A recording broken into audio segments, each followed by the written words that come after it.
And I've gone ahead and started our recording.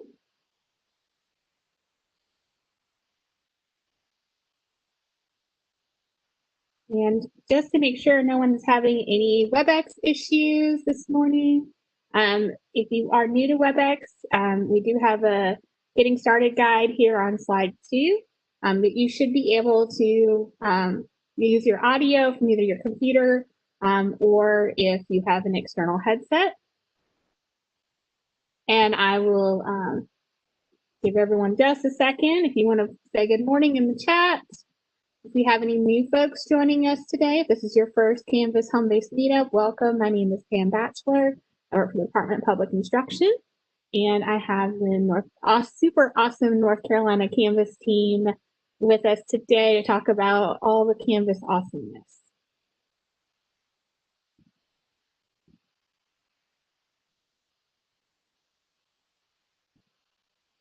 All right, so for our agenda today, I'm going to turn it over to Christy in just a second. She has a couple of quick announcement that she needs to be making, and then we're going to have some home-based team updates.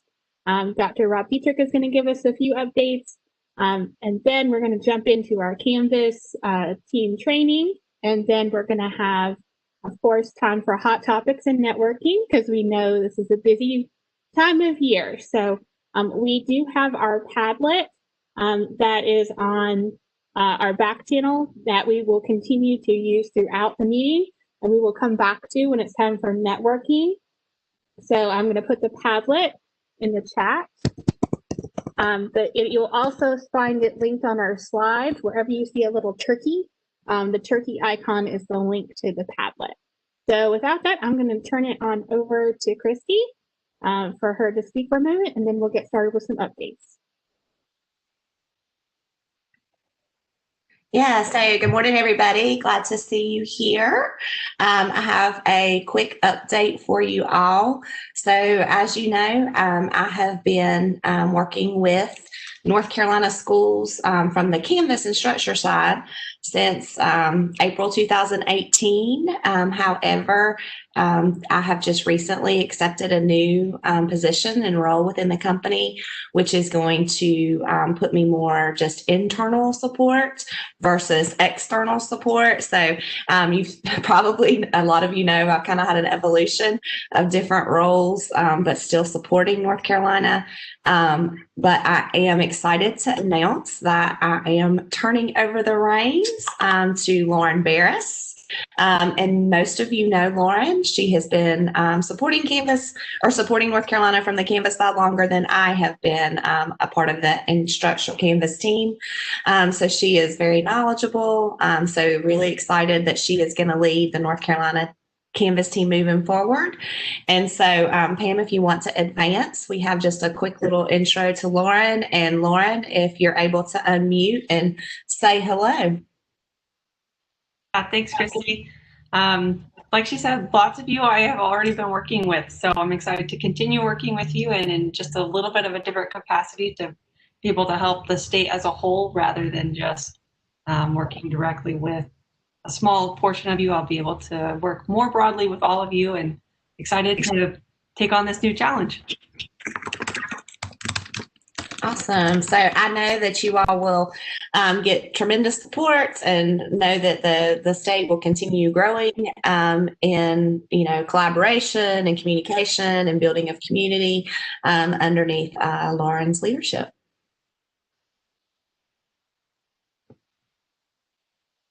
And I think we're ready to go, Ms. Pam. All right, wonderful. So yes, so congratulations, Christy and Lauren. We're so excited about your new role, and we'll keep moving things forward in North Carolina. So, and thank you, Christy, for everything that you've done over the years. I know I'm still going to be texting you, so. But on to new things. So excited for you. All right, so just a couple of things. I did put the slide deck in the chat again, if you are just joining us and would like our slide deck for today. I also want to make sure that you've got the Padlet So with the Padlet, we do have a space in there for hot topics. I saw a couple of people posting questions and issues that they had. If you could make sure those get on our Padlet, we'll make sure that they get addressed. Either I'll be looking at them while Chrissy is sharing, and then also when we have our networking time at the end of today's session, we'll make sure that all of those hot topics, as well as successes, there's a place on the Padlet to put your successes as well. We want to make sure those get shared. So I do have a couple of updates. First of all, we do have our home-based manager, Dr. Rob Dietrich, with us, and he is going to have a few home-based updates. So I'm going to put the home-based updates slide deck in the chat if you would like that. It's also on slide 9 here. So we're going to jump over there and let him open us up. Hey, good morning, everyone. This is welcome to our 4th day of the home-based meetups. We're very excited. This is the Canvas turn for the home-based meetups. We believe that this is some of the most important work we do are the home-based meetups because it's our opportunity to interact with you. We'll talk a little bit more about that later. I am Rob Dietrich. I am the home-based manager, and I am very glad to have you here today and take some time out of your busy day. If you would please, this is our social media footprint. There's all the call signs we have. If you could please reach out to us that way, facebook.com /NC Homebase, @NC Homebase, #SchoolNet, #NC Canvas, @learning.com. If you need us on social media, we are there for you. So please reach out to us, like us. We're going to talk more about this a little bit later. But please also remember to sign in, and the slide deck has already been put in the chat. We thank you again for being here. Next slide, please. Pam is already, as I say, she's already covered that part.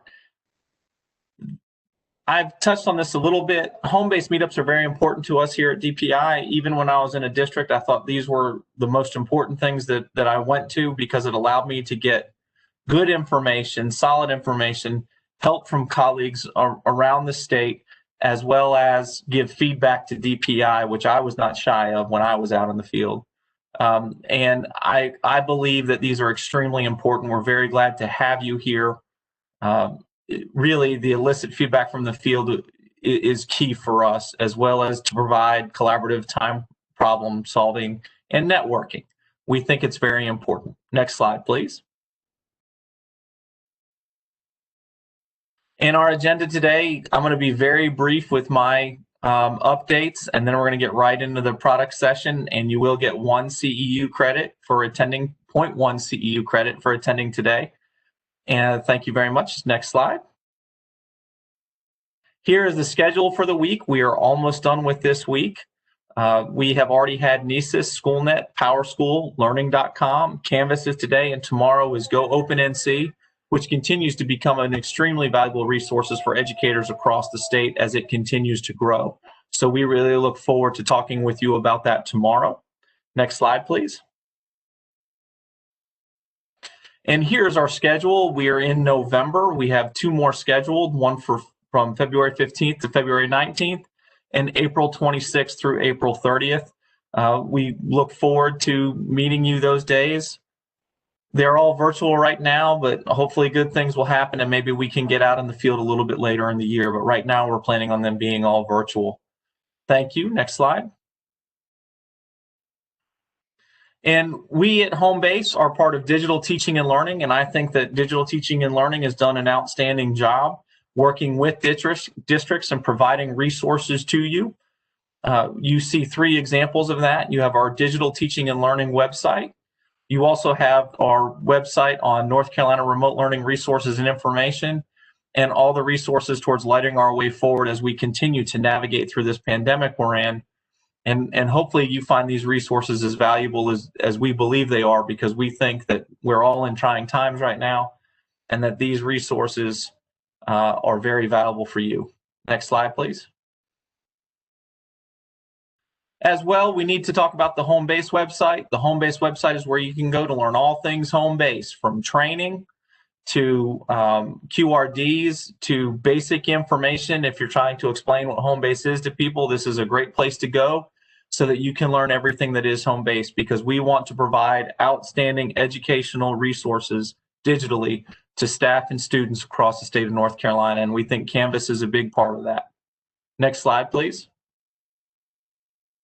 As I explained a little bit earlier, we are trying to expand our social media footprint. So what you will start to notice if you like us on Facebook and you follow us on Instagram is you're going to start to see these things called Did You Know, aside from all our regular posts that we do. And these are just little tips and tidbits about the products we serve. On this screen here, you see some previous posts we've done. One with learning.com, Did You Know, talking about there are 11 hubs on Go Open. And then on Canvas, that the Canvas guides provide step-by-step directions and with a link to the resource. And then on Anesis, Did You Know, about how do you handle remote observations? Obviously, these are all very key topics with what we're dealing with right now. And our goal is to provide these to you digitally through social media as much as we can. Next slide, please. Again, we have a Did You Know series that we're going to be doing every Wednesday with home-based topics and links to resources. Please remember to follow us on Instagram, follow us on Twitter, and like us on Facebook. I am trying desperately by the end of this week to get us to 500 likes. If everyone who attends these sessions goes and likes our Facebook page, we will be there. So please make sure you visit our Facebook page, like us on Facebook, and we'll be communicating with you that way. Next slide, please. I do want to give you some key information about home-based events that are ongoing right now. Learning.com, if you're a Learning.com customer, please remember Tier 1 funds will revert back on November 30th, so please make sure that those monies are spent by then. November 30th is right around the corner. Imagine Math slots, we have 28 slots available. If you're interested in Imagine Math and the live tutoring that product provides, please contact Dr. Carmela Fair. And we have some webinars on November 20th and 23rd to better explain that product to you. Next slide, please. I'm sure there will be a little bit of discussion about this through here. There was also a webinar with regards to the Canvas funding for PRC 165 and 166. I've actually put a link in this slide deck to that recording so that you can view it and learn all the good information that was given out by the wonderful Pam Batchelor and Jill Darrow last week. As well as one other thing to remember, PowerSchool core contacts are going to shift in January, and we are upgrading to 1911.2.3 in December with a future upgrade to 20.4 later in the spring, which if you attended the PowerSchool home-based meetup yesterday, seemed to have some really good information in it when we went to 20.4, some new functionality in it that looks to be pretty good. Next slide, please. And please make sure you're updating us with all your lead contact information. I think this is a very valuable resource for you to have, to know who you can reach out to in the district. It's important for us to have in case we have to contact somebody. So please make sure you're letting us know who your lead people are in your districts. And next slide. And the slide decks have grown. If you have been following us all week, as each presentation is given, the slide deck will be included here. So by the end of the week tomorrow, you will have every single slide deck we have presented, and we are also recording each of these sessions, and we'll make available to you at the end of the week with our message that we put out on Fridays. Next slide, please. And of course, the most important slide of the day. We are not going to see you through the holiday season. So I want to make sure that you all know that the home-based team wishes you a happy Thanksgiving and a happy holidays and a Merry Christmas. I know that we've all been working extremely hard. As I have said all week long, I feel like we have been running a marathon since March and we can't quite get to the finish line. So we're just going to keep running until we get there. My hope is next week, everybody has an opportunity to stop, put the computers away, spend time with family, and just get some good rest before we hit the December months. Thank you very much for everything that you do. Again, have a happy Thanksgiving and enjoy some rest next week. Next slide, please. And this is the wonderful home-based team. Myself, Dr. Rob Dietrich, Pam Batchelor, Justin Connor, Cami Narin, Tessa Hine, John Mayers, Yolanda Wilson, Audrey Long, and we have brought back Russell Dixon, who's helping us with some Power School. And I also want to mention, I've got to get her on here, Dr. Carmela Fair does an excellent job with Imagine Math and helping us out with that. So we need to make sure that she is recognized for the hard work that she's doing. I want to thank you for the opportunity to speak here to you today. And Pam, thank you very much for allowing me that opportunity as well. And now I'm going to turn it back to Pam and Canvas, and they're going to do an outstanding job letting you know what's going on with Canvas. Thank you and have a wonderful day. Thank you, Rob. We appreciate you sharing the updates and being here with us and advocating for us as always. All right, so I'm going to transition back.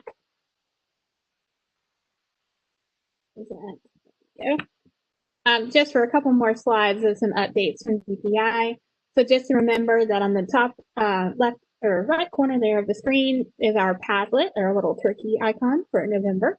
So feel free to click on that Padlet if you have any updates, successes you want to share, or questions or things that you want to talk about when we get to hot topics in just a little bit.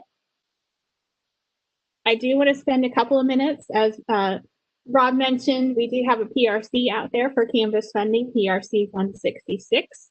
These are federal CARES Act dollars.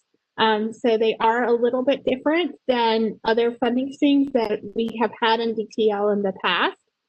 So I did just want to put out there, we had a webinar last week. The recording is linked on the next slide where we talked very specifically about these requirements. We also had our Office of Federal Programs, our Equitable Services Ombudsman, Talbot Troy, join us. And he talked a lot about equitable services. So I encourage you, if you have questions, to go back and watch that recording. But basically for federal funding, districts that wish to use PRC 166 funding are required to consult with their private schools within their attendance area.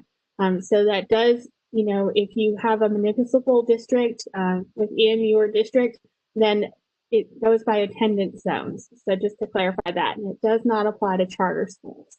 The funding can be used until September 2021, so that's nice. We have a bit of time to use this funding. It can only be used for Canvas user licenses and an implementation setup fee if you are a new PSU who wishes to adopt Canvas. I did provide here our quick links, and this is also linked in the slide deck that goes with the webinar. So you can see that webinar recording and overview slide deck there, but you can see the application. There's an application worksheet that tells you everything, all the information that you'll need to fill out the application. So if you want to download that first to see of what all the questions will be asked in the application. And then we have also a waiver form. If you wish to waive these funds, you do need to complete the application. There's a step in there that says that you wish to waive PRC 166 funds, and there's a waiver form that you have to fill out and submit. And then there's the affirmation forms that I was talking about for consultation for equitable services with private schools. And then there's also a link to submit those equitable services forms. Are there any quick questions about PRC 166 before we get started?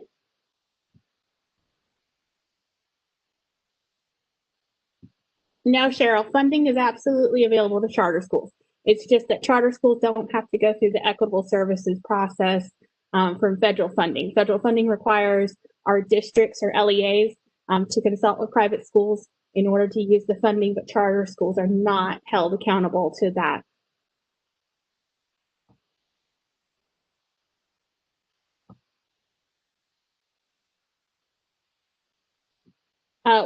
Okay, so a couple of questions are coming in. Why is PRC 166 process being used instead of providing Canvas for every district? Well, the Canvas, this particular pot of funding is not enough money to cover everyone to have Canvas. So we wish it was, but it's not enough. It's only about $3.2 million in total for funding, and that's not enough. So we are allocating it out to districts so that way they can use it towards Canvas. Kathy, I'll have to check about state agencies. I'm not aware of it. I believe it because it's federal funding, it has to go to our districts and PSUs.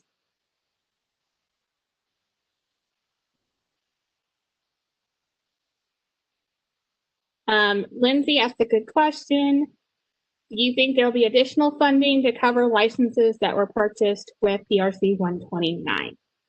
So I have a question in right now to our school business finance. So I am not aware right now of the answer, but as soon as I get an answer from them, I will be sure to send it out.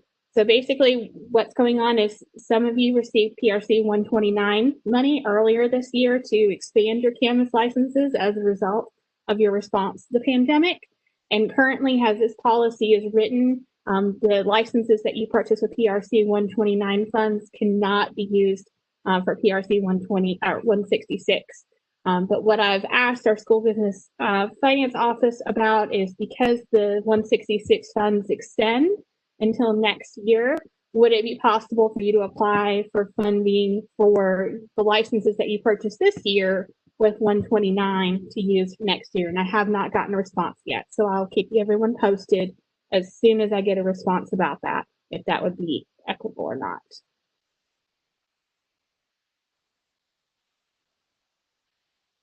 All right. If you have any other questions, feel free to either add them to the Padlet or you are always welcome to contact me and I will be happy to help you. Do keep in mind that application deadline of December 11th. So we hope to get your applications in soon, and I will be sending out reminder emails in between now and then as well. All right, so one of the things that was a feedback item was that it'd be helpful if we had a Canvas course at the DPI Canvas Instance level for support for our Canvas admins. So I have started a course. And Christy has graciously given me some of the resources that she put in the course that she had started also for Canvas admin. So we've kind of merged the two together. It is available here as a self-enrollment link. So I'm going to put this in the chat. Now I do know that it does require you to log into NCA Cloud. So we might not be able to do it right now. I'll make sure to send a follow-up email with the self-enrollment link, but I have heard from a few folks that maybe IAM is back up. So I'm going to put the link in the chat. And if you can't do it right now, we can certainly enroll you later.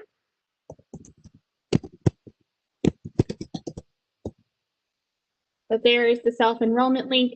When you click on it, you'll log into NC EdCloud, and then it will ask you if you wish to register for our North Carolina Canvas admin course. And in that course, you will find some different modules, a module for our home-based meetups, a module for our statewide Canvas calls, a module for resources, and a module for collaboration with an open discussion board. So I'll come back to this at the end of the session. Hopefully by then IAM will be perfect and we can spend a minute looking at the course.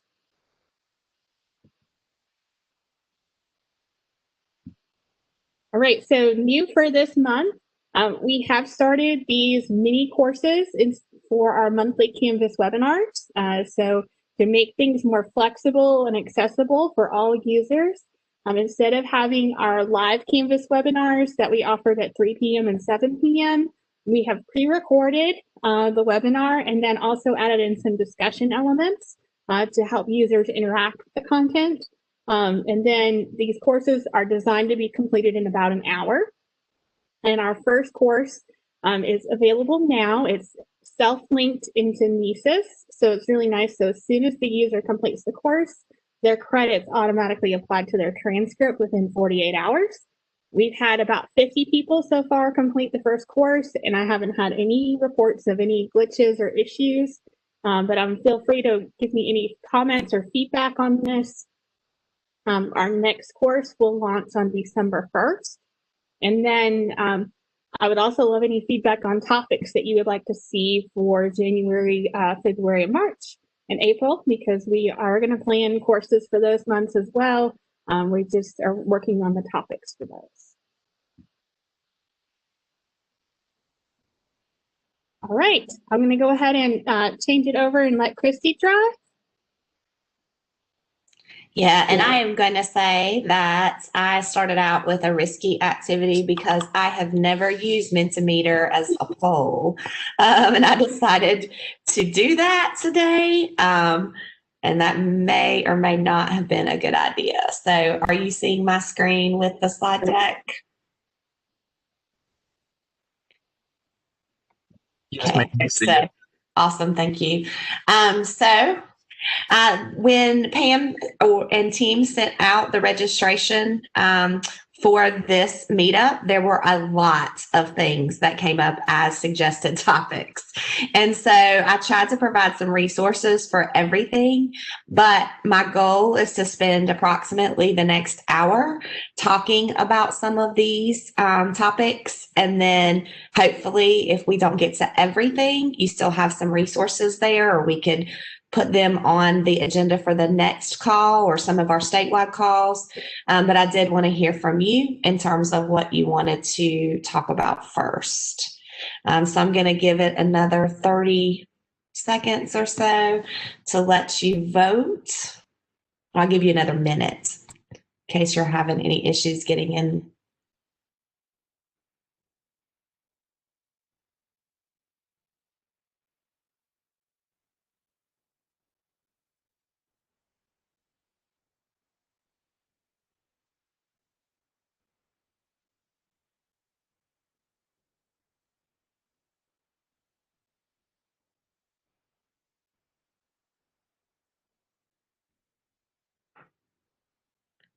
All right, so I'm guessing the instructional design is going to stay at the top of the list. So I'm going to go ahead and jump in there. If you haven't yet voted, you can continue, just because I'll jump back and make sure we haven't had any movement before we go to the second topic.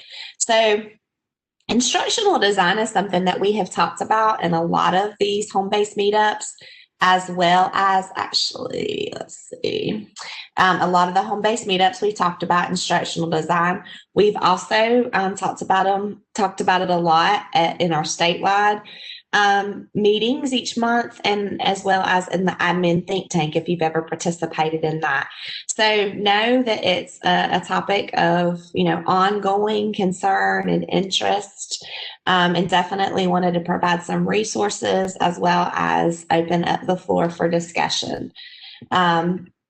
So I have added a ton of resources here for you, and I'll talk through just a couple of them, and definitely, again, pausing to let you all, share your ideas, your concerns, your best practices with each other.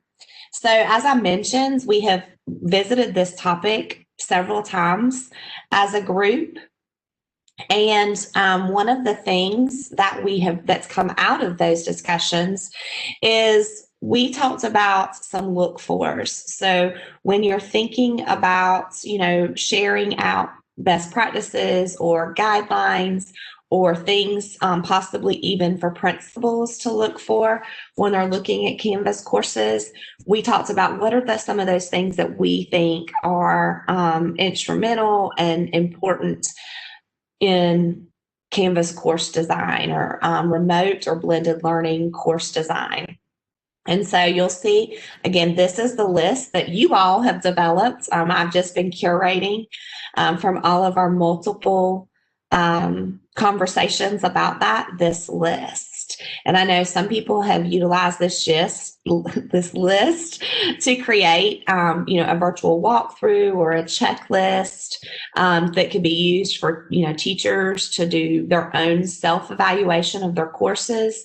So I know many of you have used this list in different ways. I'm going to pause. Pam, are participants able to unmute themselves if they want to share possibly some of the things that they've used this list? So what we're going to need to do is if you'd like to be unmuted, if you can raise your hand. If you go into the participants, there's like a little megaphone and where you can give a little feedback. And so if you do that, I'm looking at the participant list and I can unmute you. The other way is we have to unmute everybody at once, and that can kind of be a little bit stressful. So.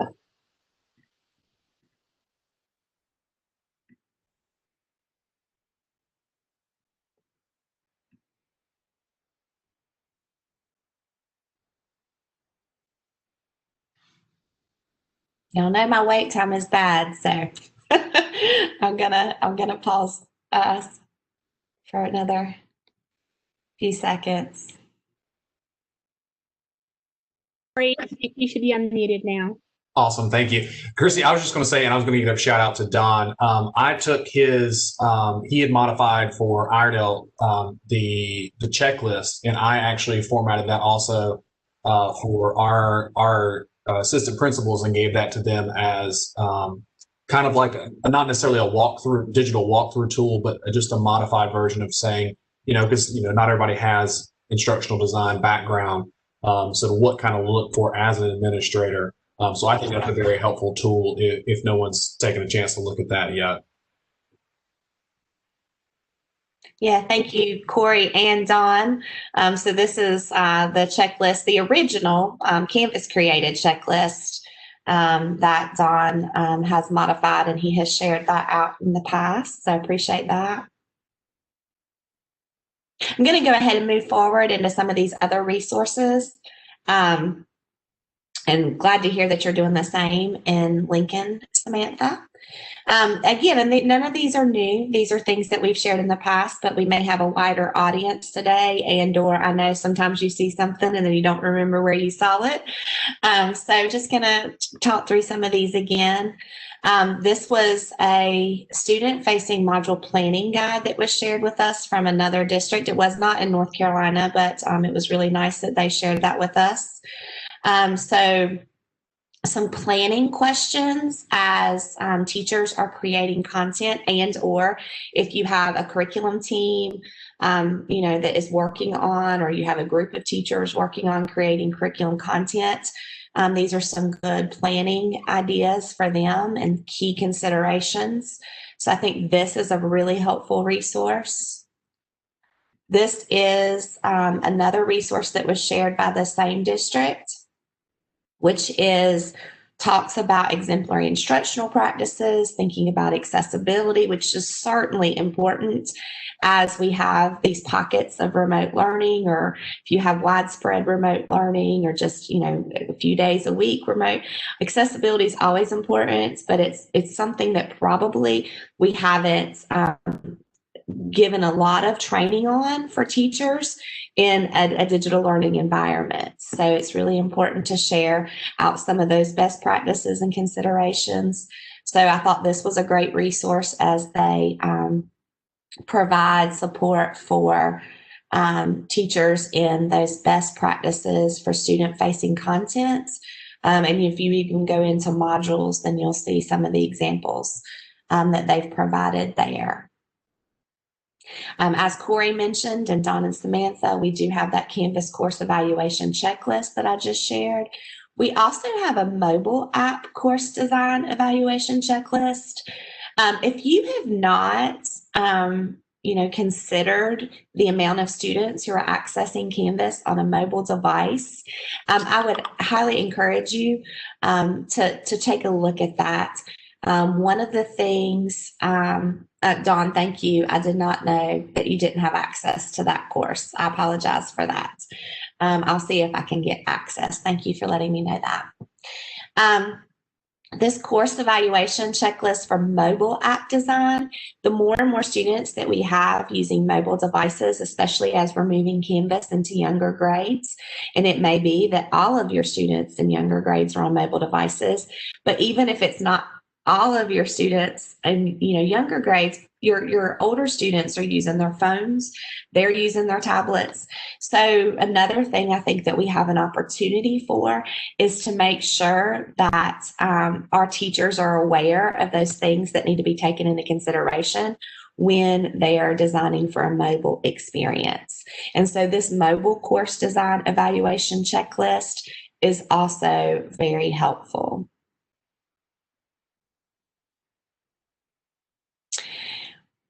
I love this. Seems like such a simple idea. However, oh no, this has gone missing. Well, I'll tell you what it was. Okay.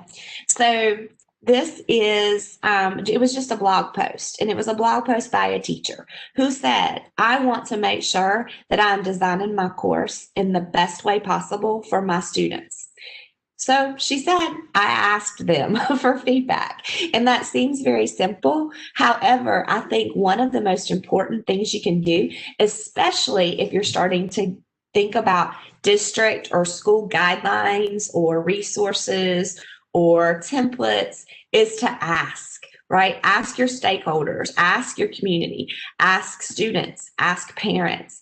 One of the things, and I know several of you have seen me share this before, one of the things that I used to do when I was at the school level, but also at district level, but I started at the school level as instructional technology support, is I surveyed all of my parent observers, and I asked them, what are the things that are helpful to you? What are the pain points? What are some examples of courses that just really make sense to you? I made sure to caution that it was not an open platform to complain about individual teachers. We were really soliciting feedback to help us improve our practice when it came to Canvas. I would then take those results of that survey and share that with the principal and the faculty. And that's how we would determine, like, what are some guidelines? What are some best practices? What are some things that we're going to make sure are present in all of our courses? And so I think that asking, again, students most importantly, but you all know I have been a Canvas parent, or I was, I'm not anymore, but I was a Canvas parent for a lot of years. And that to me is my most important role that I've ever been in terms of Canvas. So I would say ask for that student feedback, ask them very pointed questions about the features that are being used in their courses and the things that are helpful to them and the things that are confusing to them. And then start putting together those school or district guidelines for what you want your instructional design model to be in Canvas. There is an online learning days faculty protocol that was shared with us. I think that this is important and something maybe that hopefully was considered on the front end of our remote learning. But if not, then it's an opportunity to consider it now, right? So thinking about, let's share a faculty protocol. Let's say, what does a day look like when it's a, remote learning day? And that could be for future, e-learning days, remote learning days for inclement weather, that could be for now. But to really put together, like, what does that day look like? And really consider that instructors' planning time, that instructors, grading time and feedback time, the instructors, outreach time. So really thinking about that and what that, online faculty protocol should be.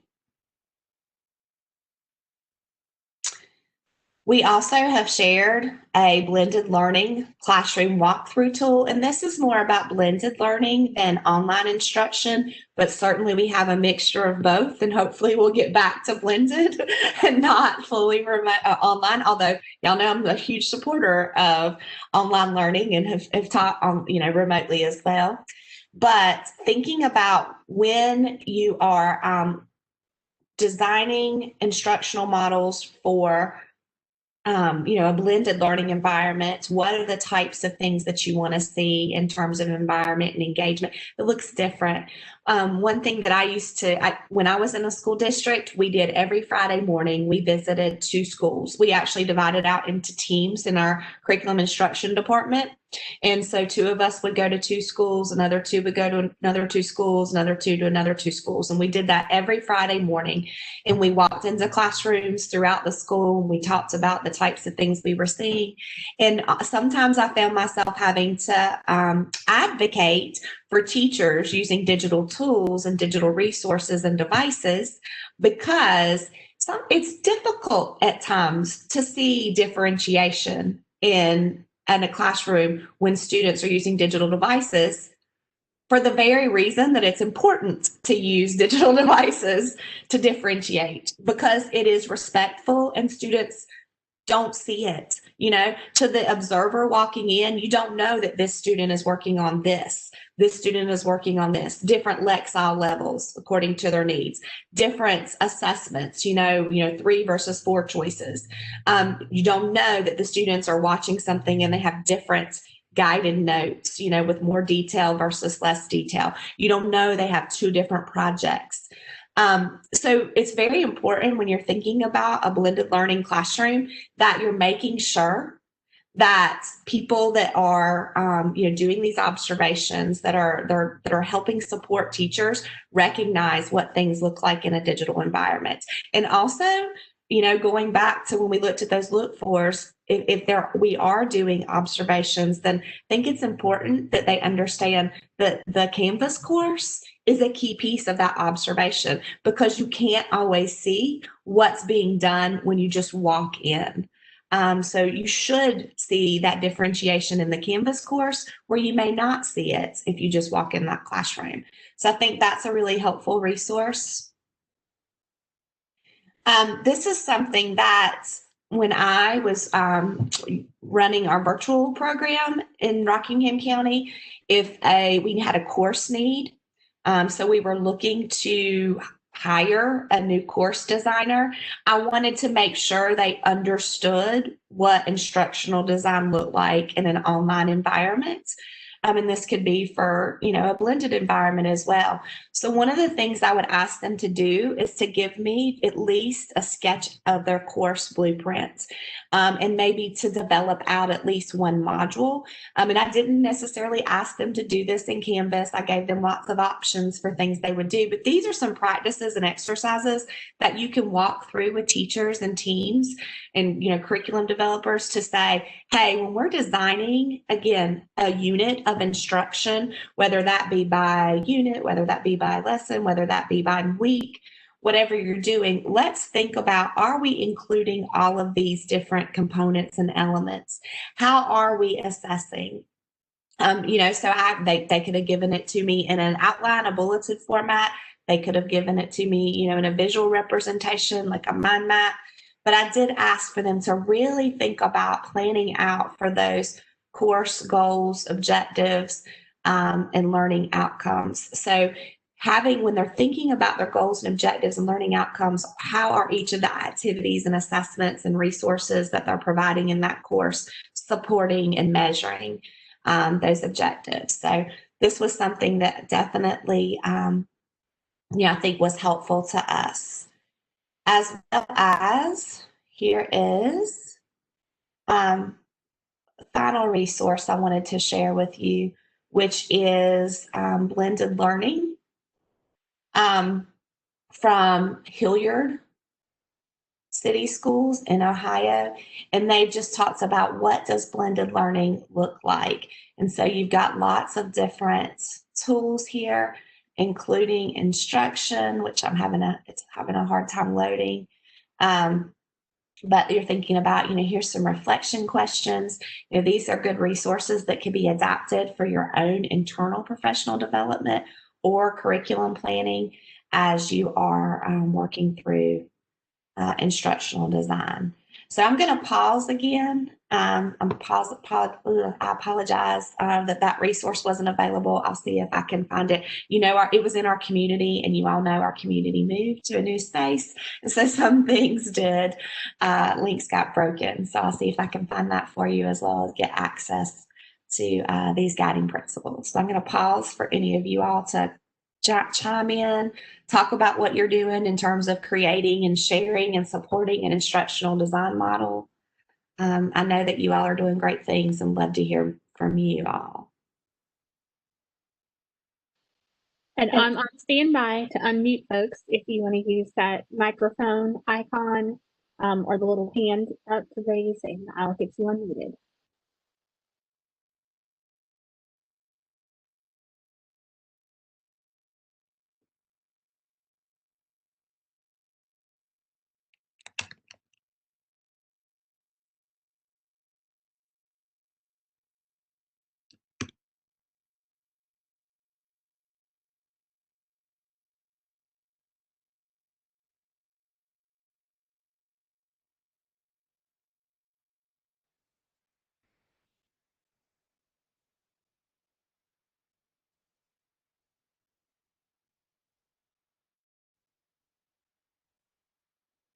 Really good question. James is asking if anyone has developed a reflection document for first year users along these lines. I think that's a great.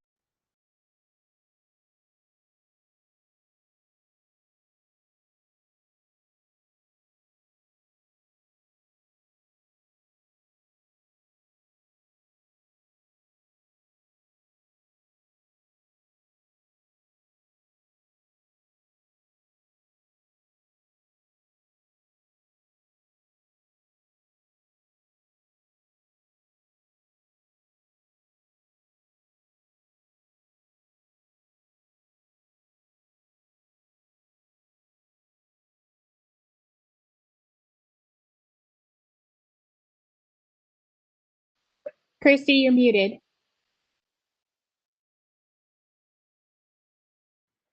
Wow, I don't know how I got muted. But thanks for letting me know. Yeah, I was just talking, going on. So I wanted to say that I talked earlier about engaging parents and students in giving feedback. It's also important to engage our teachers, right, and get their feedback, obviously. So a couple of things that we have available. And I hope that I am able to point them. When I was muted, I asked for your forgiveness if I had to hunt and peck in the Canvas success model to find this. But along the lines of the questions that, or the question James asked was asking for, has anybody done something to find out, have engage teachers, especially first year teachers, in reflection. And there are some faculty surveys available. And so they're not like in a ready to use format. You would certainly want to format them yourself. But let me go in here and show you faculty surveys, student surveys. And then here they are. So this is a sample of just some of the things that you can use for teachers, right? So, and you, again, there are a lot of things in here. You would not want to use them all, but you have Canvas tool quizzes, or Canvas, this goes into all the Canvas tools. So that's something that you could use. I really like, if you get down into the bottom, I really love asking teachers to reflect on these things. Creating a homepage, I'm not sure I know how to do it. I've done it, but need some help. Proficient, I can perform this task without any assistance, or I could train staff. So this is a good way to have faculty reflect.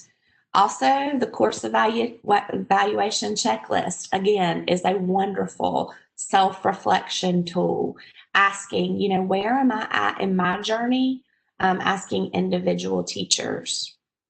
We also have, I lost my train of thought. Let me think. Oh, this is what we have, a resource that is, connecting Canvas to the digital learning competencies for teachers. There's also one for administrators, but this again lets them see, how am I using Canvas? It's connected to SAMR and the digital learning competencies, obviously. And if you're not using SAMR, you could certainly modify it to meet your needs. But this is another great resource for teacher reflection.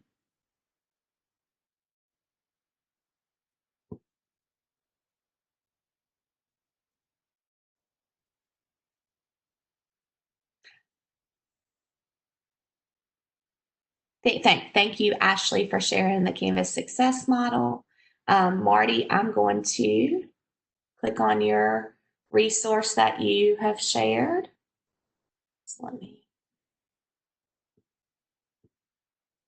love this. So Winston-Salem is creating playlists. And so they've been working with teachers, learning targets, content, process, and product. This is self-reflection flowchart. Love this. Is there a measurable learning target? Yes. And keep going. No. Check this out. Is there a clear product of learning? Yes. Keep going. If not, check this out. This is a great, great resource.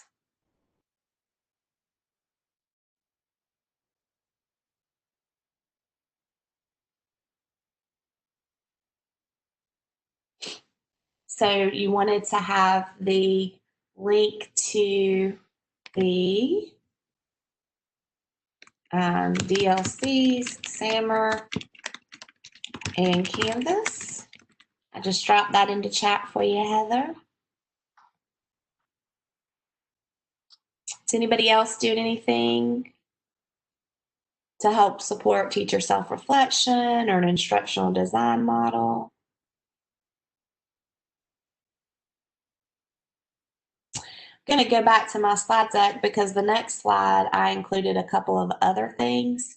You know, I always tell you all, I'm not here to sell you things, but I'm just going to say we do have some amazing services, especially if this is new work for your team, or, you know, you're having a difficult time identifying someone to support, you know, the development and implementation and instructional design model, and or you just need some guidance from people, you know, who have been involved in this work for a long time.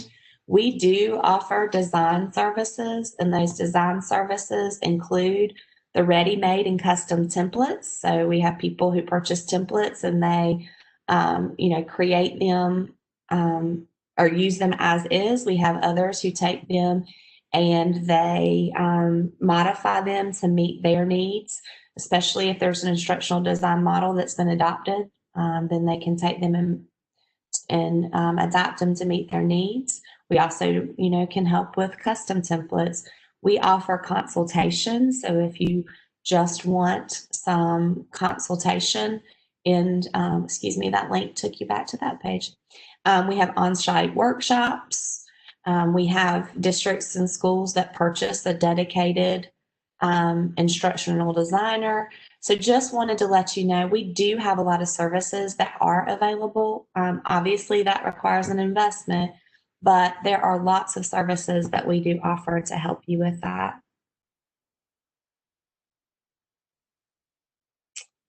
A lot of great resources in there. The last slide share from Wendy. I have been clicking through so much. I'm not sure which one I was clicking on. Are you talking about this Canvas success model? Yes. Okay. So let me grab that.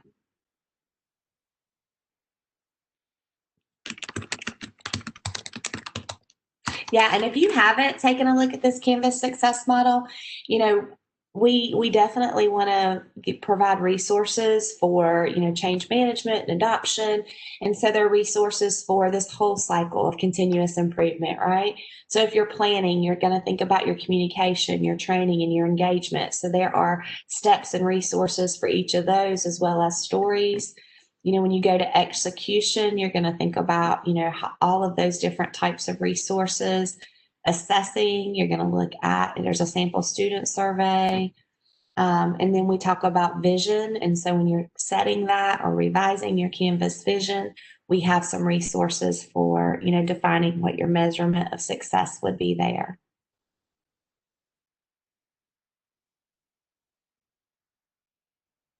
We had a lot of, again, and I'm going to close some tabs while I'm talking. We had a lot of interest in some more topics for today, so I want to move ahead. But as I'm closing some of these, if you have any additional comments or last questions, please let me know. And take my time.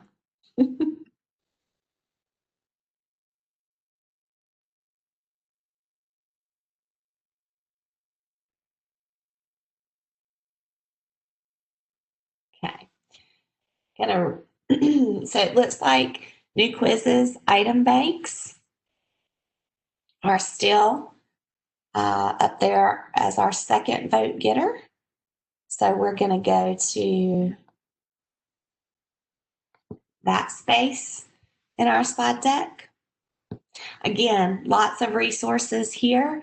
And I love that Rob Dietrich mentioned that the Canvas guides are a wonderful resource because the Canvas guides provide step-by-step instructions, including screenshots, with everything that you need to know how to do.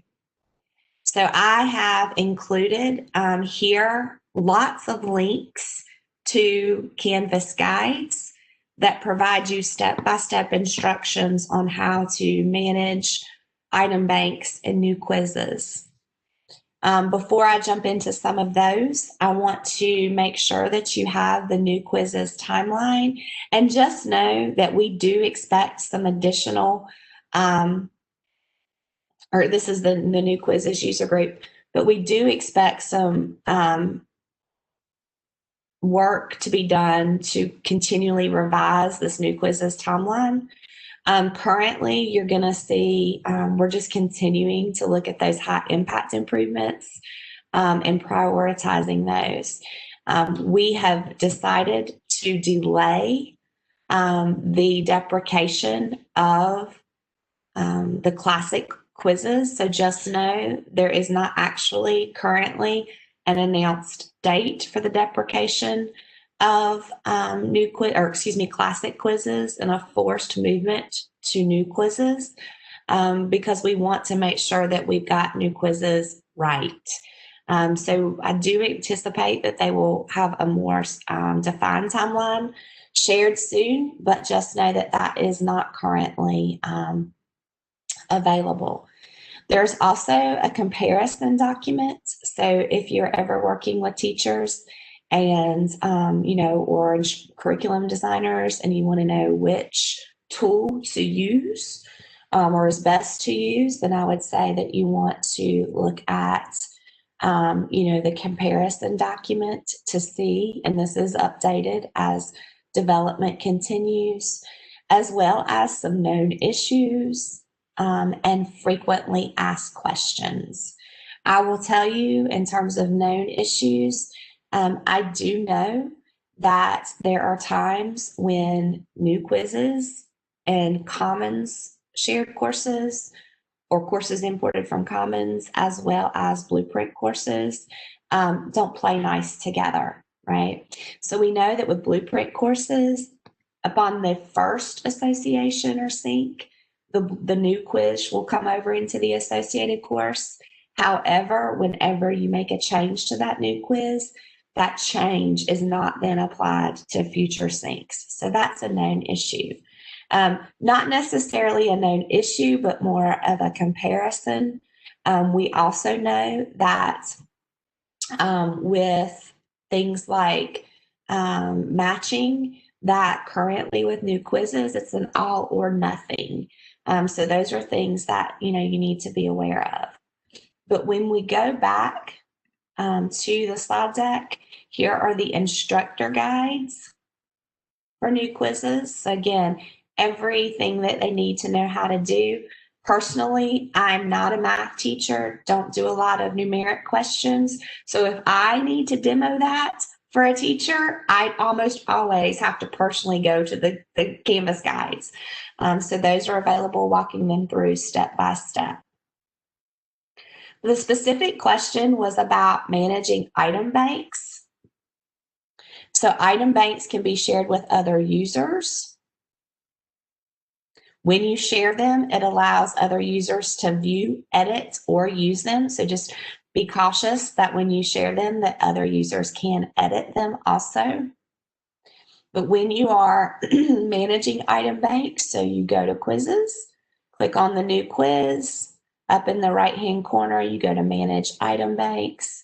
You can view the item banks that are there, as well as add a bank.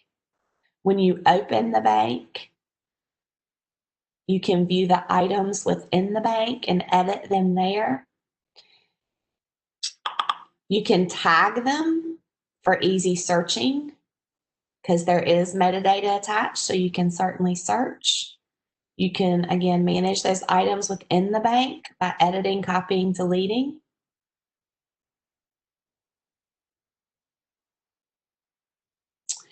You also can align outcomes to items in an item bank or to individual questions that may just be in the instructor guides because it's more about how to create a question. You could import questions from a QTI package. Looking through to see if there's anything else I think we need to actually look at together. Adding items to an item bank. So you would go to your item banks the same way that we did before, or adding items, excuse me, from an item bank to a quiz question. So when you're in Build, you would click on item banks, and then you would click on the correct item bank, and you can select all or random. Then you can say how many questions you want to be pulled, how many points per question. This is where you see that. And then those questions would be added into that quiz so that it helps students have unique assessments and not have the same assessment necessarily. If you're pulling from an item bank, item banks are great to use for spiral reviews to make sure that students are still engaged with older course content.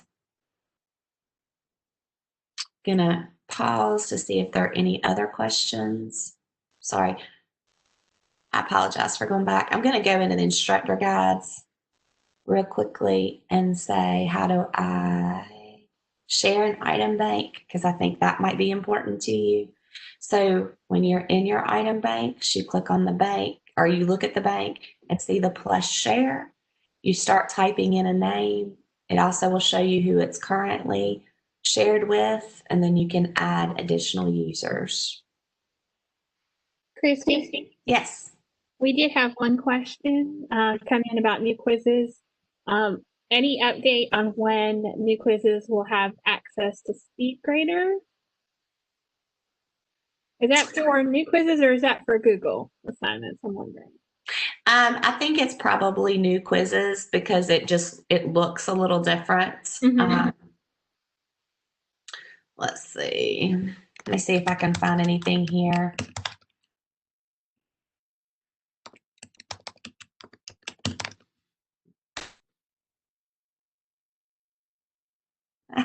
I'm not seeing that. Let's go into one and just look to make sure that I understand the question and what the current behavior is. And currently, if it is not a current feature, there is no specific defined timeline that I have to share about individual enhancements, because again, they are working fast and furiously, but to flush out what that development looks like, how it needs to be prioritized. And so if I am an instructor, then in order to grade a new quiz, then I would go into that. And this is where I can change the points.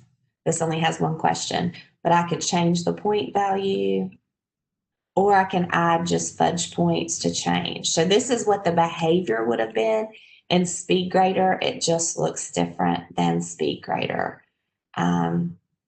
If I go to return, I go to my grade book. Sorry, I had Learning Mastery grade book up. So let me go to my traditional grade book. And I go to my new quizzes demo. And I go here, I can go to SpeedGrader. So you see it there. So it does work with SpeedGrader. It's just that it's a different workflow to get there. Is that the question, or does that answer the question?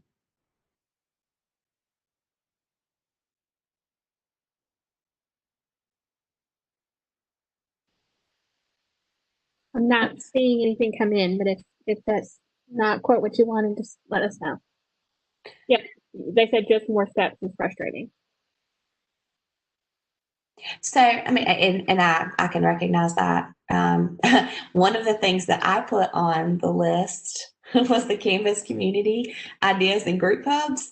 And the reason I did that is because a lot of the things that we get asked for topics or things that come up as solution or as challenges or hot topics are things that have to be really submitted as ideas, right? Or voted on as ideas.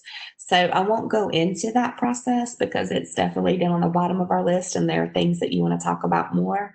But just do know that, you know, Canvas is very responsive to our community. And so the best place to present ideas, to ask for things is in that Canvas community. There's more weight given to the discussion and the voting in the Canvas community than if I, as an individual instructional employee, go back and say, hey, this is something people want. So that's a really great place to advocate for the things that you think need to be developed and improved. So I would highly suggest that, describing what you want. Are there any other questions about new quizzes and item banks?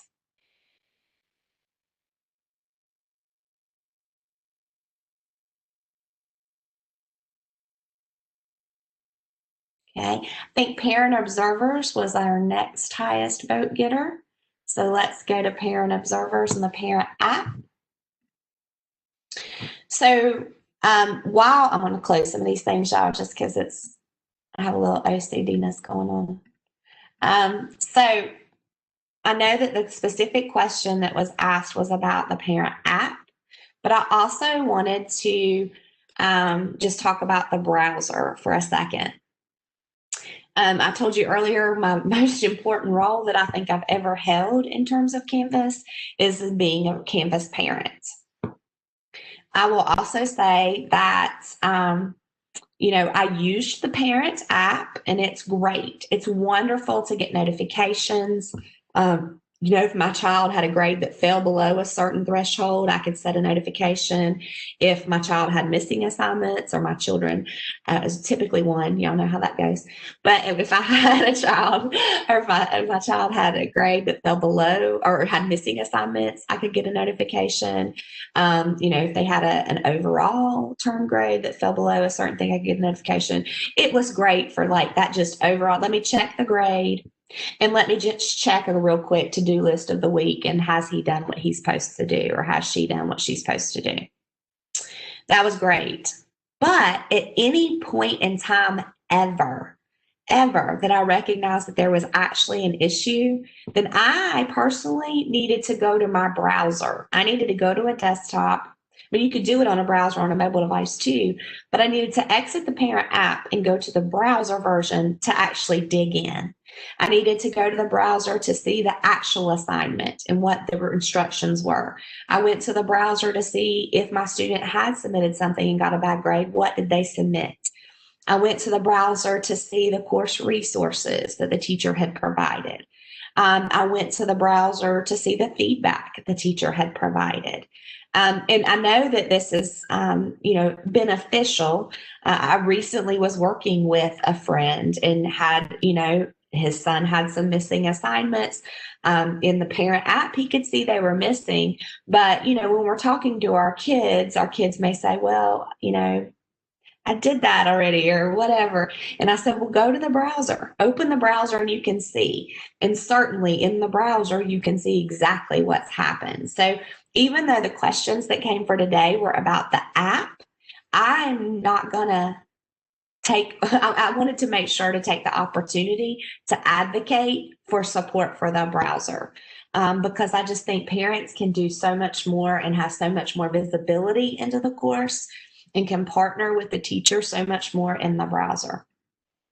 Saying that, the app is fantastic as well. Again, I kind of use that app to alert me, and then I use the browser to dig in to support my child.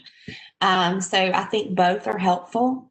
We have guides. I mean, again, these are step-by-step guides for how to use the parent apps, both in Android and iOS systems. So these are certainly helpful things that you can share with parents.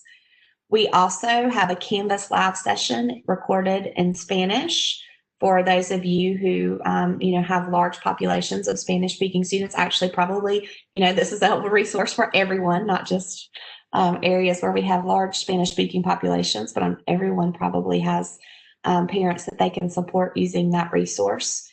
And then we also have just a Canvas video to support parents in the parent app in English. So those are some resources that you can provide.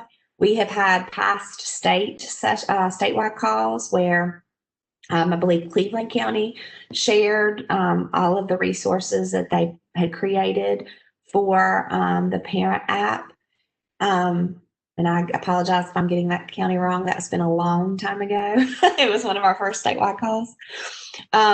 But, creating something on your website, I know that some districts use a landing page for Canvas. And on that landing page, there's information and links and resources for parents. I know you've heard me say this before. We used to take advantage of open houses. So at the beginning of each year or semester, if we were having a large event with parents, an open house, we would take that opportunity to distribute not only handout information to them about how to access Canvas and sign up for those accounts, but we also hosted like Canvas Parent Academy type nights, right? And usually connected those to a large event where it typically was the media coordinator at our schools, because we didn't have school-based instructional technology facilitators or digital learning coaches at that point. So we would have the media coordinator would have parents go to the computer lab and get their accounts set up and kind of show them what they should be able to see as a parent and walk them through that. Not only did we take advantage of open houses, but we took advantage of large, highly attended football games and highly attended basketball games where we, again, provided those opportunities for parent support. We did some sessions over the summer. So I just highly encourage you to provide those opportunities for parents to come in and to show them how they can partner with you. Or in this COVID time, host those events digitally, right? So the same things that you would share in person, host those digital events where parents can call it your Canvas Parent Academy and have them come in and learn, what types of things should they be seeing. And that's another opportunity to get feedback in those spaces. So are there any more questions or conversation? Does anybody want to add something that you've done in terms of supporting parents? I know you all have amazing ideas and examples to share.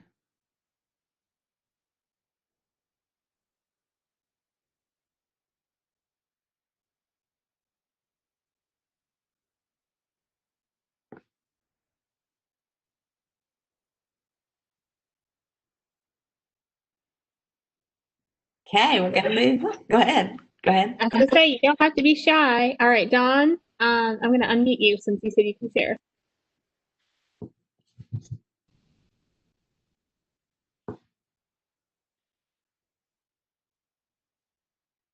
Dawn, we're excited to hear from you. Yeah, I'm hoping everybody can hear me. Yeah, so one of the things that I did at the beginning of the, really wasn't at the beginning of the year. It was more reactionary, but I think it ended up being a pretty beneficial thing. We did do a Canvas Parent University session where we had I did it in Zoom, and we did kind of a one night event for about an hour, maybe 2 hours. I had some of my Canvas coaches who came on board. We purchased a 1 year of Zoom webinar so that we could have over 300 folks in a session. And so I had some of my Canvas coaches be there to kind of monitor the panelists. But in addition to that, I built out kind of a playlist for our Canvas Parent University that has about several videos that I created, but also I put in the playlist a lot of the Canvas on-demand sessions that that Canvas actually did centering around parents, where they had some guest speakers and so forth. And so I added that playlist, and would be happy to, I can put that in the chat. The last thing is I built a Canvas Parent U course that kind of really did everything that I did in videos, but also everything that I did in the Zoom webinar, so that parents could have access to this course. So if they're, depending on their learning style, they may prefer the videos versus, say, the course.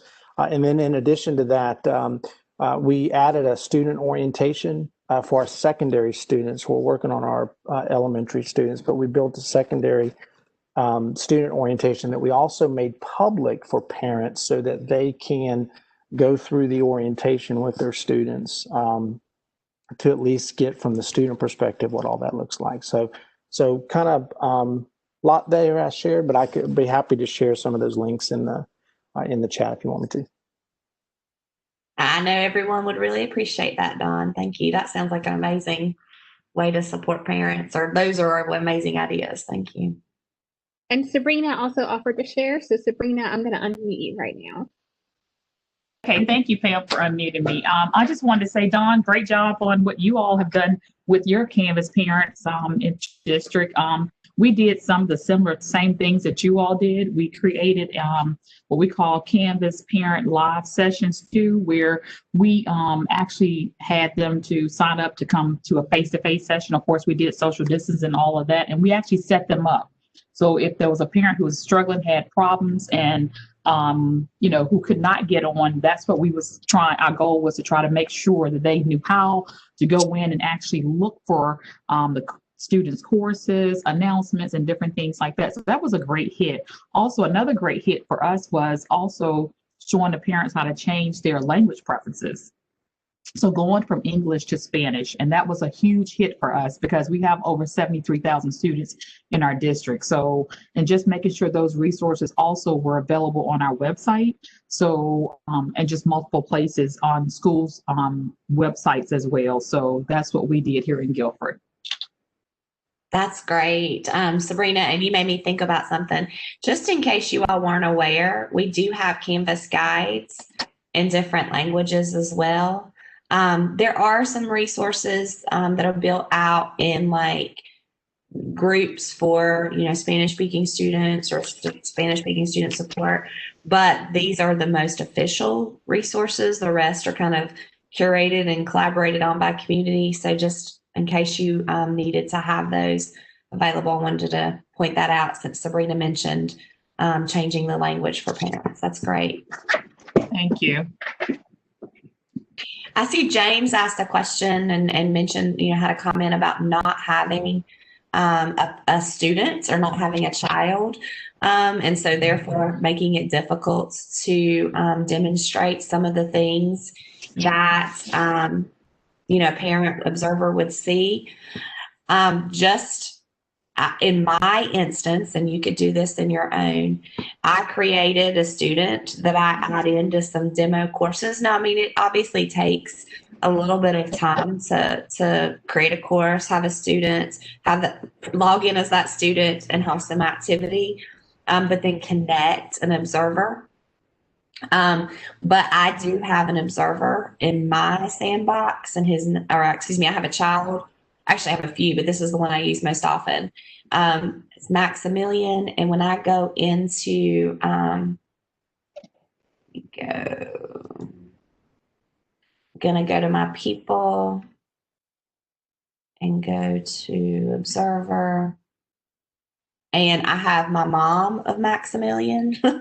And so she is able to see things in his course. Now, it's been a little while since I personally demoed this, but then my mom can go in and see everything that an observer would be able to see. And this is what I can use to help, demo what that might look like for a parent. So if the student had actually submitted something there, you see that. But I would encourage you that if you don't have someone that you can use, you're not an observer of a child, then I would definitely, and also really because you don't want to show probably, most real live data anyway, when you're demonstrating, what the parent observer role can see. I would encourage you to create a demo student and then just have you could personally be the observer of that demo student and go into their courses and show what an observer could see, or you could create an observer. I like to create an observer so that I don't see any admin type stuff when I'm demoing. But this is a great way to demonstrate those things.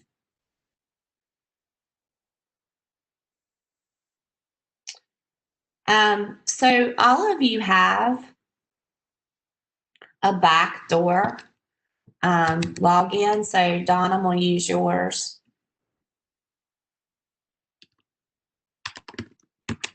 So if you add /login/Canvas, this is the same login that you give parents, or same URL you give parents. So you can create a demo user and just give them a Canvas. Some people have this labeled as login. Some people have it labeled as username. Some people have it labeled as email address. But you can give your demo user that you create an email address and password so that you can log in. You can log in your demo user there. And or if you're a demo user, all you have to do, if you're an admin, is exactly what I did a while ago and just act as that user. I don't even have to really log in as her. I can just act as her, so I don't even have to log in. But the actual that your question may not be about logging in, but about the creation of a user. Certainly, you can create users in your account, and oftentimes, you may find that you have to create someone. It may be a student teacher, it may be a long-term sub, it may be, an administrator at your district office that doesn't come in from PowerSchool provision. So you just go as an admin to people. Add people, and then you add in their information here. Depending on how you've labeled this SysID can be their, whatever you want it to be. But you would just want to see, like, if I do demo November.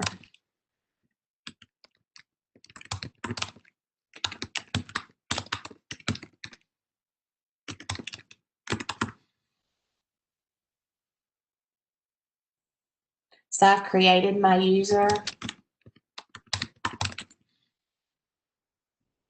This is my user, and you can see that my user is going to log in with this email. But what I have to do, sorry, that auto populates. I have to then create a Canvas password for that person. So anytime you're creating a user manually, and you're going to give them the backdoor login.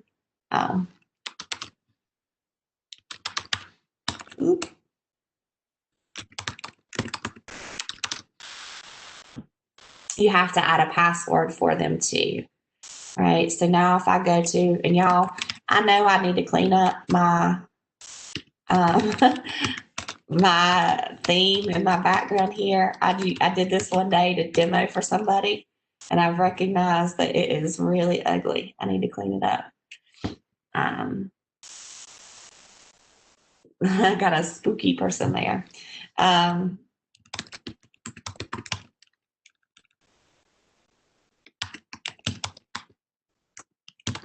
might have to make sure. Did I spell that out? I did. I spelled that out. Sorry about that.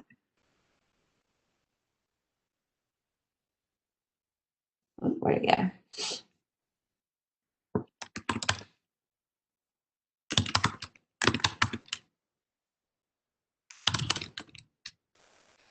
So now I can log in. So that's if you need to create a user, that's how you create them. You're just going to go to that people page, and you are going to do the plus people. and then you just add the information needed, and then you have to visit that user to add a password, and then you give them the /login /Canvas URL. Okay. All right. So my goal was to go till about 11:30. But I don't think that we have time to dive into another topic. So I will pause just for a second to see if there's anything else about parent observers you want to talk about, and then we can move into hot topics. Just as a reminder, I added in, there were some other things people asked about for today, outcomes and rubrics. So I added in some slides for those for you. People also asked about, again, like just different features that they wanted to see in Canvas. So I added some resources for idea conversations and groups. There were some very specific, like just how-to type things. So I added, and I'll speak to this briefly. Someone asked us to talk about external tools. So just a reminder that the Edgy App Center is the best place to look, even better than if you're on this page in your Canvas instance, because the Edgy App Center has, in my opinion, more detailed and better directions than if you were to click on here. So I always look at the Edgy App Center for how to connect an external tool. And also I linked out to the admin guides for you. So that should answer any questions you have about external tools. For GradeSync, this may come up as a hot topic, but just put this resource here for you again. Almost always we find that GradeSync issues are related to not having done something in this slide deck. So just a reminder there. And then there has been a question about the Google Assignments LTI 1.3, some things that you're seeing. Just a reminder that Google supports that LTI, and they actually only have a support space for Canvas users. Okay, so this is a great resource for you or your teachers. When you have Google Assignment LTI 1.3 questions, Google provides the support for that. So I would definitely reach out to them with any challenges you have. I'm going to go back to chat because I see something.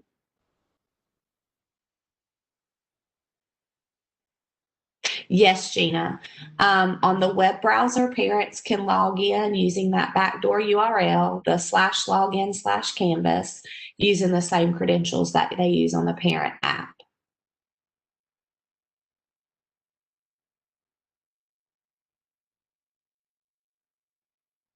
Yeah, and thank you, Jacob, for mentioning that, or Jake. If you remember, I'll share this in chat. We shared this last like October or September when Power Teacher Pro was upgraded last September, and data administrators were able to lock grading periods in PowerSchool. That caused a change in the way GradeSync worked, because if teachers are still trying to send grades from past grading periods to a locked PowerSchool grading term, you're going to get GradeSync errors. So teachers need to disable the sync to SIS for assignments in older grading periods once they have been locked. They can either do that directly on their assignments page by toggling that switch off. It's not green, so it's off. Or if they edit assignments, they can uncheck that box and save it. But that is, as Jake mentioned, that has resolved a lot of those issues recently. Teacher changes is on our hot topics, so I'm going to leave that for there.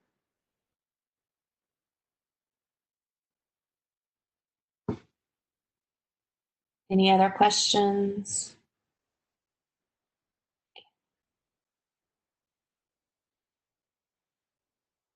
You don't have, there's not a link to disable the sync. They just go into, they just go into their assignments page and click on this little thing right here. And that, like when they click on it, it disables it. Gotcha. Glad you found it. Okay. So I'm going to jump in here. Before we talk about the hot topics, the challenges, I'm going to talk about the successes that are already listed here. So parent observers, having gone from 13 parent observers in February to 650 in November, that's fantastic. I ran some data for a local district recently, and the parent observers was down here last year and it was way up here this year, and I'm talking thousands. It was amazing to see. I also love to hear that teachers are enjoying Canvas. Many of you probably follow the Canvas for elementary educators or elementary teachers, as well as the Canvas for secondary educators or teachers Facebook groups. And it's been their days, I'm going to be honest, it's tough, right? People get frustrated. But then you're starting to see those success stories and starting to see, how teachers are really understanding how Canvas is benefiting their students and just having a very positive impact on learning. So I love to see, that growth and that change in tone that we've seen sometimes. All right, so let's go through questions. And I see someone has answered, but I often have teachers ask if they can print a report for their course class that shows daily logins by students because they use that for attendance. Is there a best practice for teachers to access that? They can run a report from New Analytics. So I'm going to click on that. Thanks for sharing that answer. So courses, you go to your course, open New Analytics. Now you as an administrator had to turn that on or turn it on to allow. But we very recently, I'm trying to remember when this happened. It was very recent. We recently added a new tab in New Analytics for reports. And there's a report for missing assignments, late assignments, excused assignments. There's a class roster and course activity. Course activity is a list of daily user views and participations. Know that it can be delayed.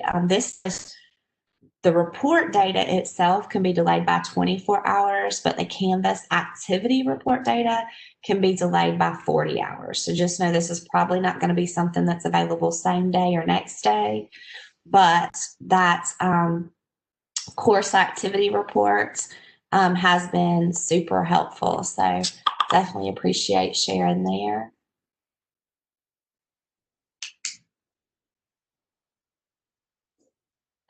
Talked about that.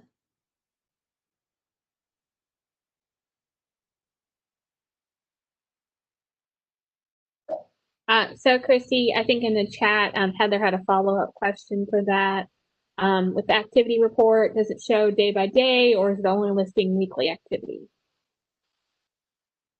So let me go into one of my courses. And while Christy's bringing that up, I'll say in the chat too, Gina had a great idea. She had her teachers create an assignment group for first quarter and have all of their assignments for the first quarter there. So that way it's real nice and easy to toggle them all on and off with a Gradebook sync.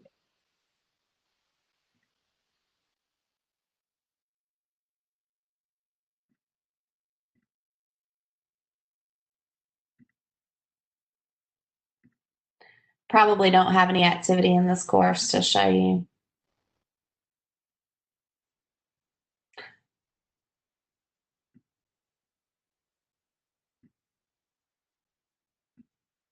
Oh, Max did. It says daily. Now, I know that new analytics, and I'll go back to that resource where we looked at where it said daily. I'd have to actually have an example to look at it to make sure, but it says a list of daily user views and participations. Now, I think you're referring to the facts that previously, when you looked at, we did not have reports available previously. We had course grade, weekly online, and student. So weekly was grouped weekly. It was not a daily count. So this showed weekly. But from the description given and my understanding, this course activity is a list of daily views.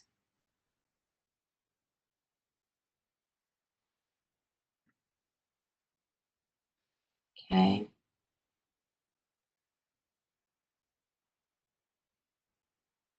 If somebody wants to know the number of active Canvas courses and teachers from March to now, I would suggest that if you work directly with Lauren or with Ashley as your assigned account CSM, then I would encourage you to reach out to them. Otherwise, I would email North Carolina K-12.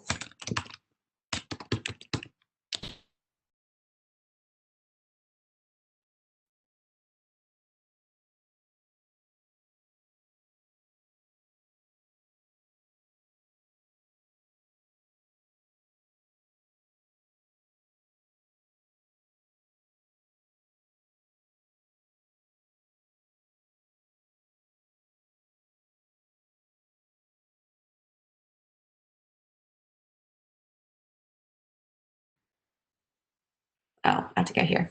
That was this is at the course level, and these are teachers' reports.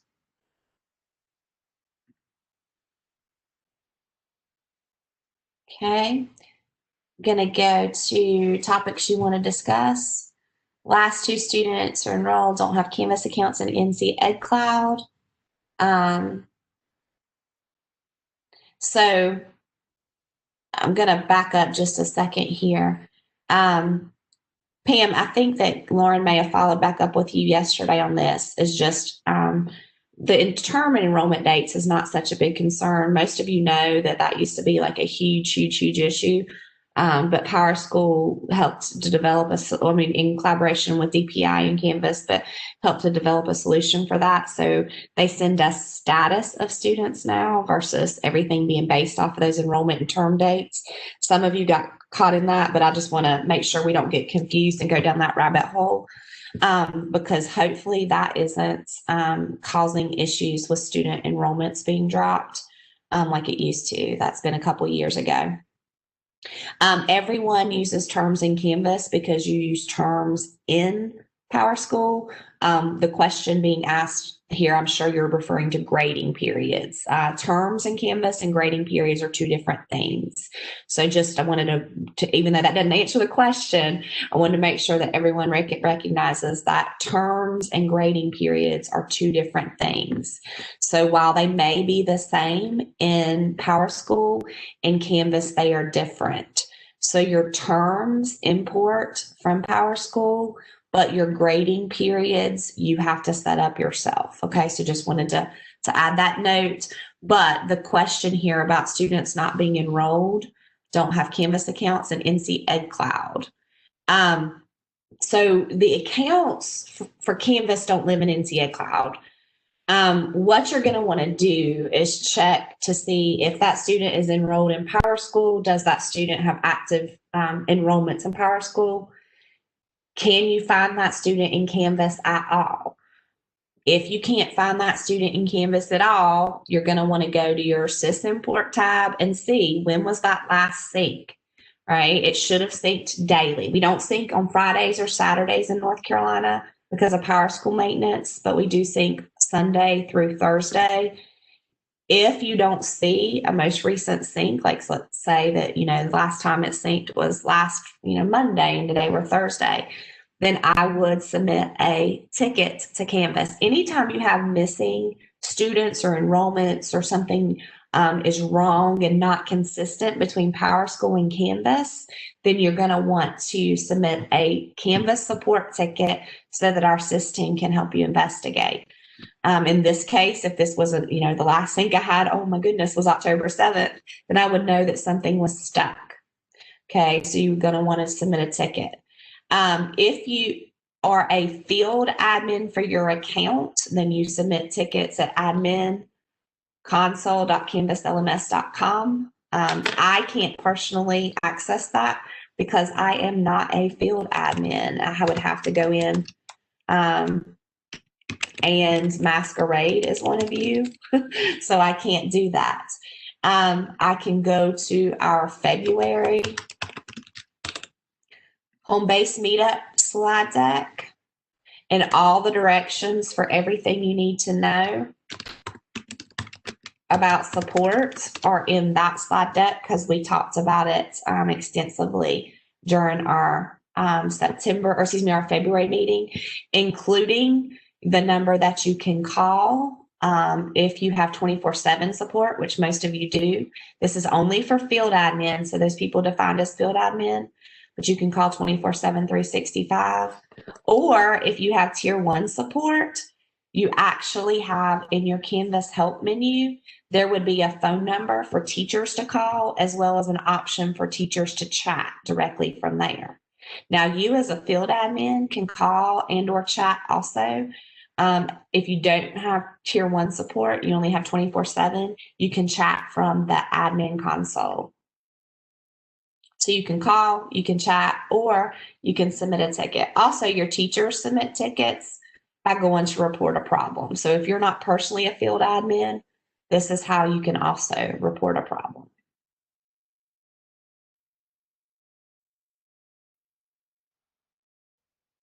Same thing to this. Definitely submit a ticket.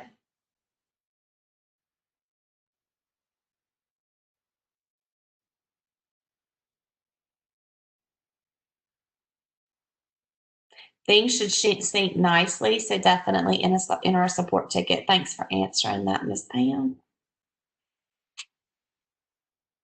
Go to challenges. All right, so this is definitely something, I said I had it on the slide deck. I knew we would talk about it as kids go in and out of face-to-face and virtual, the impacts on PowerSchool and then Canvas, and changing the names of PowerSchool to Canvas and having to go back in and cross-list classes back to the same teacher. This is the same issue. Unfortunately, I don't know if Dennis Fry's on this call. He's probably not. But if Dennis were on here, I don't know if he remembers a conversation we had a long time ago. But Dennis, for those of you who don't know, Dennis is in Alamance County, and he used to be my boss in Rockingham County. He got Canvas in 2011, which was way before there was ever any kind of sync at all between PowerSchool and Canvas. Like, we didn't have it at all. So we had to pull exports from PowerSchool, import them into Canvas, figure out a process for maintaining those enrollments and updating them. There was no grade pass back, which wasn't the worst thing in the world, but there wasn't grade pass back at all. Like, we didn't have it. And I can remember whenever Canvas was promising us that they were going to do an integration with PowerSchool, I remember Dennis saying, to get two systems that have completely different data points to match is like just an overwhelming undertaking, right? Like, how do you get two systems that have completely different, field names and things to get them to match? Well, luckily, there's a lot of technology that's been developed and, a lot of collaboration, and there's a great integration. There's a great integration with PowerSchool. We have great integrations with most any student information system. And a lot of that comes off of when there's a common language that we use that SIF technology. And, this is a little more my technical, a little above my technical expertise, but it kind of takes the information from PowerSchool and translates it into something Canvas understands. And then that's how you get the integration, and vice versa. Sending grades back takes the information from Canvas, translates it, puts it in PowerSchool. But with all that, everything is just driven off of that data. Everything's driven off that data. So when there is a teacher change in PowerSchool, it changes the ID of that course. And that course ID is what is used in Canvas. So if there is a change to a teacher in PowerSchool, it may not change much in PowerSchool, but the way the data is flowing to us, it changes that. It is no longer the same course because it has a totally different ID number. Things have to flow off of those numbers.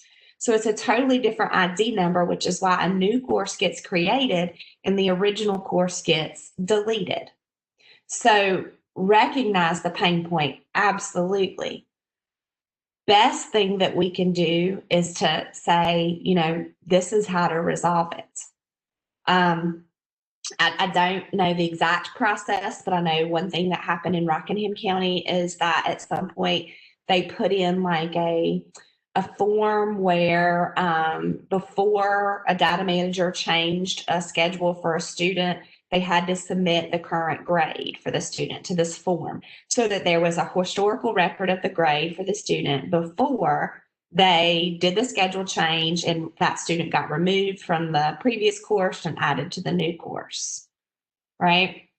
So sometimes it's about putting processes in place with the system. Now, feature ideas, fantastic.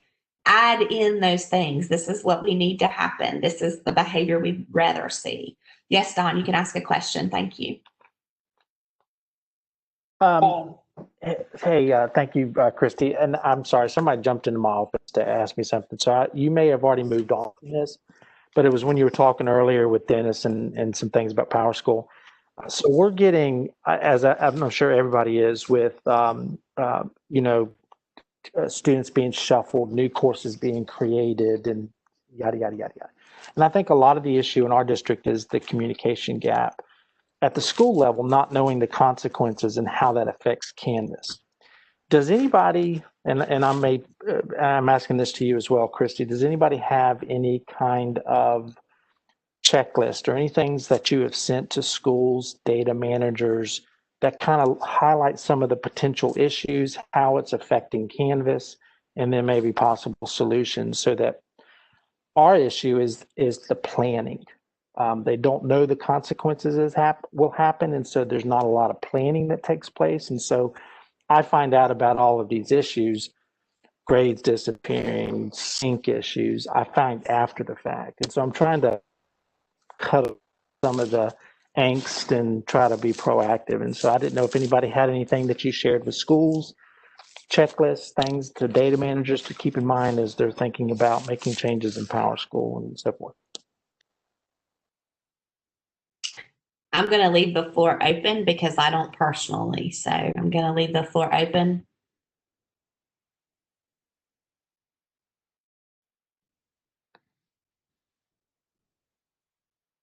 Jake says he sent a video explaining cross-listing consequences needs when changing teachers to data managers. Accompanied by a version of the form that you shared, Dawn, which is great, Jake. Thanks for sharing that. I also just wanted to make sure people are aware of this. When you go into grades and of course, sorry, wrong button, and click on this ellipses, you can view concluded enrollments. I don't have any concluded enrollments in this course, but that's something that sometimes people don't know or aren't aware of. So if you're looking just for historical grade information, or you need to find an assignment submission or something like that, very often, select an inactive, not typically as much inactive as concluded, but those concluded enrollments can be very helpful. So just make sure that your teachers are aware of that too when schedule changes are occurring.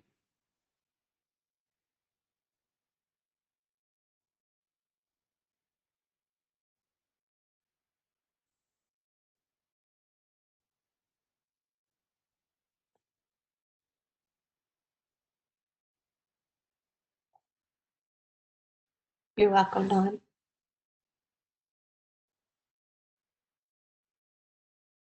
Thank you, Gina. If you find it, we would love it.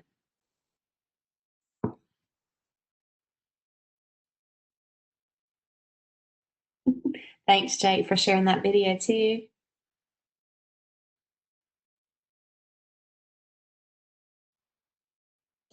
I think I hit all of the topics, questions, challenges, and successes. Is there anything else that you all want to talk about before I just real quickly go over some reminders and let Pam wrap us up?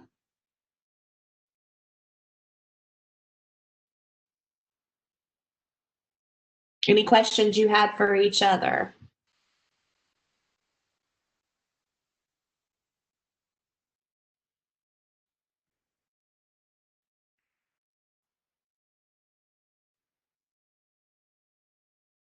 Yes, Sabrina. Yes, Pam, I have a quick question. I just want clarification in reference to the grant funding for Canvas PRC, I think the 166, because we applied for it last spring for Gifford County for the additional funding.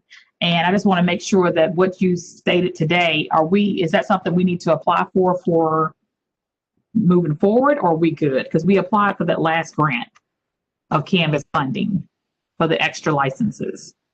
Yep. So there's two different PRCs and two completely different pots of money.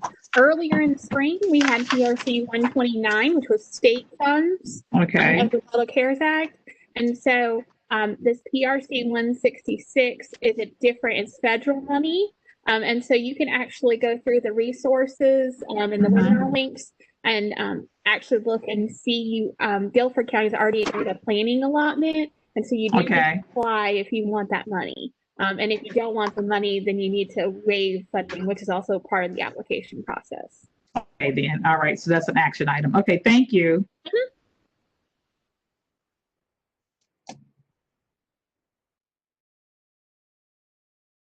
Thanks for sharing resources. I see Darlene shared a couple.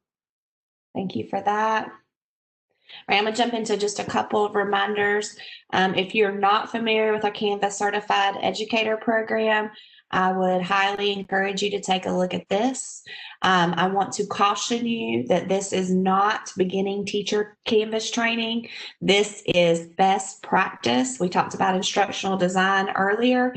Thanks, Dawn, for that shout out about loving the course. This is best practice in online or remote blended instructional delivery. This is not Canvas how to push buttons. However, you can, if you want to purchase the full series for educators in your district, you can work with us. We get you an order form for that, or individual educators can register for courses in our Canvas catalog. And then you see Core 1, I think it might be full. Yeah, Core 1 right now is full. They'll open up another section in January. But once they go in, they're all full. You would not believe how much interest we've had in this, and definitely hearing great feedback.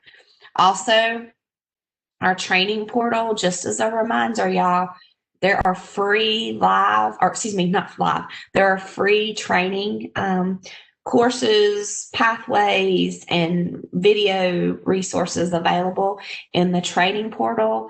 You can either purchase a subscription to give you access to the live trainings, or just everyone has access to the training portal videos, pathways, courses, the free ones.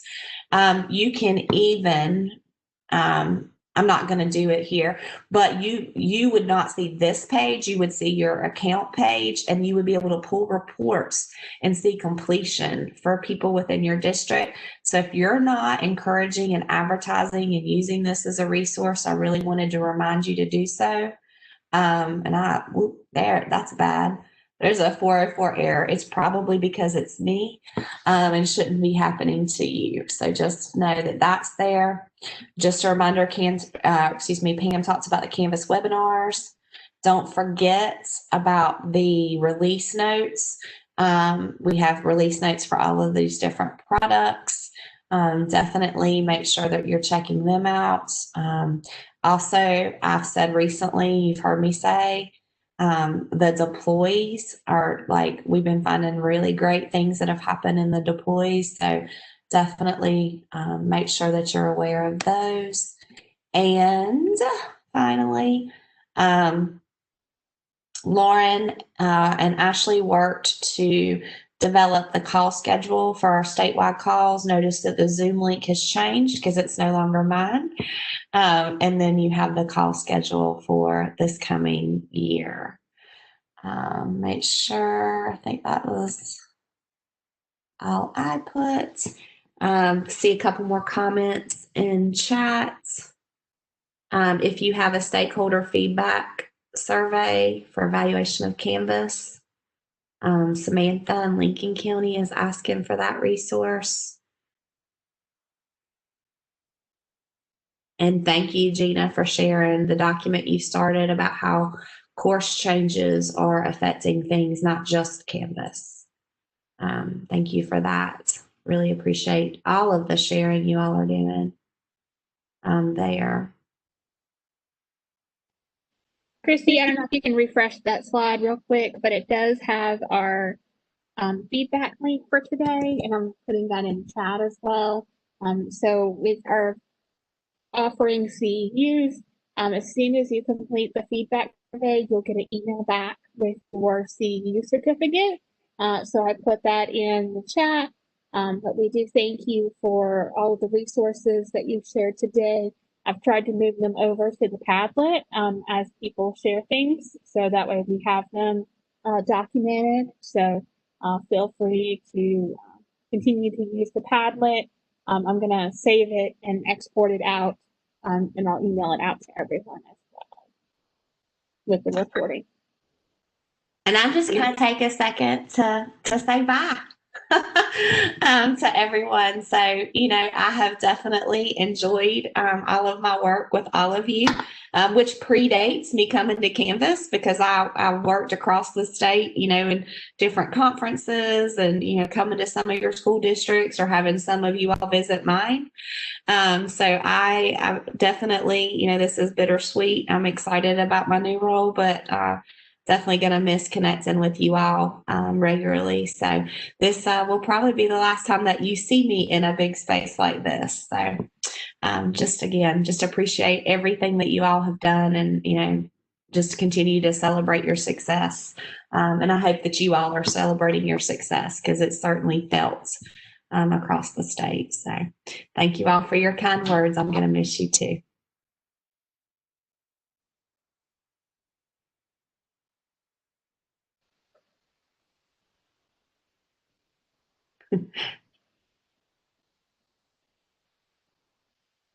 Gina, I'm staying at Canvas just because you said you